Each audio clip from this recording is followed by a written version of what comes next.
Hi everybody, it's Honest John. Now, not long after the fall of Saddam Hussein, the Bush administration committed its second biggest blunder of the Iraq War.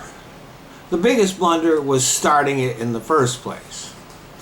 But the second biggest blunder was disbanding the Iraqi army. After the initial fighting,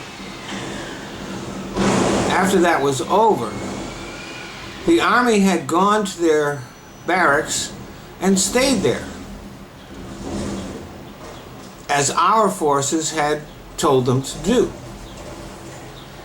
The decision to disband the army came as a shock to them, and many regarded the decision as being stabbed in the back.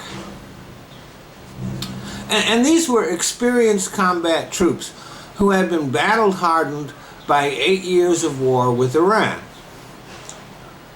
Though they were no match for our military, they certainly were capable of matching up with any other military forces in the area. Many of them joined the insurgency, contributing to the instability that continues in Iraq.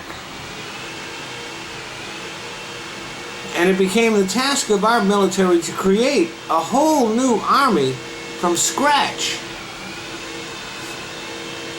And over the years, Al-Maliki engaged in the marginalization and oppression of the Sunni population.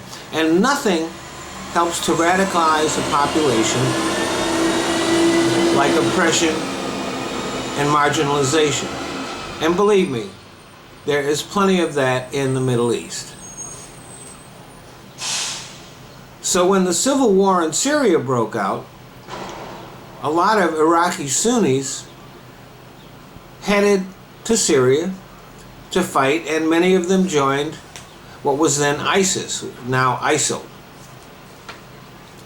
Meanwhile, Maliki was installing his flunkies into the ranks of the military, and they were simply not qualified for the positions that they were appointed to.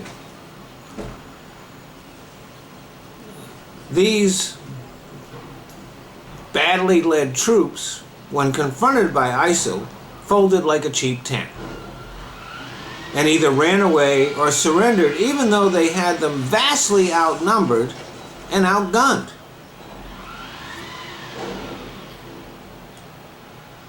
So now the Iraqis are trying to form a new unity government in the middle of an invasion. It's fortunate that Maliki has stepped down, but that doesn't undo the damage he's done. Now in the north, the Kurds, who are much more unified and better led, have pretty much fought ISIL to a standstill with the help of U.S. airstrikes. The question remains as to whether the Iraqi army can get their stuff together and repel the invasion by ISIL forces. Thanks for listening.